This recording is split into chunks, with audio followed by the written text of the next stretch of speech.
ঝিলিক, ও ঝিলিক, কি গো? একবার এই ঘরে এসো তো। আসছি, দাঁড়াও। দেখ পিটু, তোর বইয়ের নাম ঝিলিক? বকি না বড়া, ওই জন্য কোনো বন্ধু বান্ধব কাপি বাড়ি আনি না। কিছু বলছো? বাবা নেই বাড়িতে? না গো, বাবা তো বাজারের দিকে গেল। বেশ ঠিক আছে, এক কাজ করো তো তুমি। কি বলো? এই এর লেগে গুদে ছোড়া গুদ মুকু কমে টাকাছিস?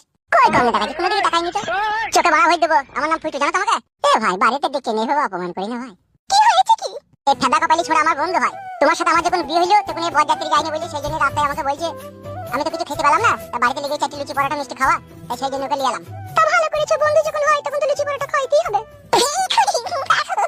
লুচি পরোটা খাওয়া তোর মনে হয় ইচ্ছা নাই লাগে? ঘাটা কম মারাচ্ছি নাকি তোর? হুইটু, তুই যদি বড় অত পর আমাকে ভাবিস ভাই, তাহলে আমি পালাচ্ছি। লুচি পরোটা খাইতে হবে না ভাই। তোর বাড়িতে মারা আমি কাইন আসেনি, তোর বাড়িতে একটু হাসতে পাবো না, তোর বউয়ের সাথে একটু কথা বলতে পাবো না, তাহলে বাড়া এলাম কিসের লেগে তোর বাড়ি? পালাচ্ছি নাকি তুই সত্যি করে? তাহলে কি করবো বড়া বল? তুই বাড়িতে দেখলি এইভাবে অপমান করছিস বড়া। লুচি তরকারি পরোটা আমার গলা দিয়ে নামবে বল?